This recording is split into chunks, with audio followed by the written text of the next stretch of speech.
Hudson leans back against the worn brick wall outside their favorite dive bar, heart pounding. He's just told Wyatt, his best friend since sophomore year, that he's gay. The air thickens, but not with judgment. Wyatt's smile is warm, maybe a bit too eager. Suddenly, Wyatt blurts out a plan. They'll pretend to be boyfriends. Fake dates, fake kisses, and all the chaos that comes with it. Hudson wants to ask why, but the question hangs unresolved, teasing us with what's really beneath this crazy idea. Hudson's confession isn't your typical coming-out story. It's tangled with love and fear of losing Wyatt and love he never planned to admit. This moment sets the emotional stakes sky-high. Under the flickering neon of Rusty's bar, Hudson's voice trembles as he tells Wyatt, "I'm gay." Wyatt's surprise fades quickly into unwavering support, but Hudson watches his best friend's eyes, not just kindness, but something else. Wyatt doesn't flinch. Instead, he immediately suggests they fake date to ease him into the scene. Hudson thinks, is this to protect me or to keep me close? The tension ripples beneath the surface, leaving Hudson unsure if his heart will break or bloom. Imagine friendship as a glass bridge, fragile, transparent, but strong enough to hold weight. When Hudson reveals his truth, it's like throwing a pebble on that bridge. The ripples aren't destruction, they're tests of resilience. Friendship adapts, sometimes awkwardly, but real connection bends before it breaks. Here, Wyatt's radical idea to fake date is their attempt to reinforce the glass, not shatter it. That confession sparks a shift, turning friendship into something tender and complicated. Hudson's relief mixes with bittersweet hope. He's out, yes, but now he's navigating new territory where love exists in limbo. That fragile balance becomes a dance where breaking his heart feels inevitable, but losing Wyatt? Unthinkable. Wyatt's fake boyfriend idea sounds insane but smart. What's really driving him? Protection? Jealousy? Or something more raw and unexpected? Let's crack open that plan and see where it leads.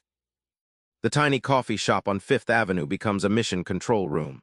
Wyatt enthusiastically outlines his plan. By pretending they're boyfriends, he keeps every matchmaker and well-meaning stranger at bay. Hudson will take gradual steps into dating while Wyatt holds the gate. Hudson can't help but notice Wyatt's flushed cheeks as he talks, especially when he points out how great you look in that cheerleading uniform. The line between strategy and confession blurs. Think of Wyatt's plan like an umbrella in a sudden downpour, not just shielding Hudson from rain, but creating a shared space. That umbrella isn't just about protection. It's about proximity, intimacy disguised as defense. It's the kind of plan that backfires sweetly because sometimes guarding someone means getting dangerously close yourself.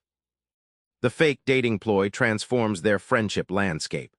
Hudson starts catching moments, a sidelong glance here, a lingering touch there, that speak volumes. Wyatt's actions say what his words can't. This isn't just about being best friends. It's a slow reveal that some plans cover more than just protection. Sometimes love is the real secret. Taking the plunge into gay dating isn't just swipes and texts. It's awkward, exhilarating, and filled with moments that throw Hudson off balance. Wyatt's fake boyfriend act adds fuel to the chaos. Hudson's first real date happens at a quirky vintage ice cream parlor. He's nervous, fumbling over his words, but the excitement is electric. Halfway through, Wyatt is texting nonstop with reminders. "Remember, you've got me," making Hudson laugh and panic. The fake boyfriend act is both a shield and a spotlight. Hudson wonders, does Wyatt just want to help or keep control? His heart races, not all because of the date. Dating apps are like a crowded dance floor with flashing lights and noisy beats. Everyone's trying to find the rhythm, but often stepping on toes. For Hudson, this chaotic scene feels like trying to freestyle without knowing the moves. And Wyatt's fake boyfriend role is like having a trusted dance partner guiding him, sometimes too closely, sometimes just enough to lead. The payoff? Hudson begins to see dating less as a battlefield and more as a shared adventure. Wyatt's presence, even staged, gives him confidence. He realizes that sometimes support isn't about going it alone, but having someone, real or pretend, in your corner. That realization cracks open new horizons for both, and the heartache once expected feels a little less scary. What happens when pretend blurs with reality? The line between fake boyfriend and real feelings crumbles, dragging both Hudson and Wyatt into deeper, unexpected territory. At a late-night rooftop party lit by city lights, Wyatt can't take his eyes off Hudson. When Hudson catches him, he nervously laughs it off, but the look in Wyatt's eyes says otherwise. It's not just admiration, it's longing wrapped in confusion.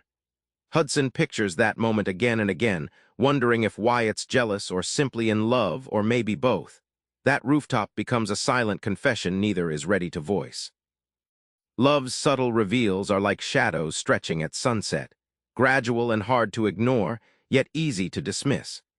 Wyatt's gazes and Hudson's quick smiles are the language they're learning without words.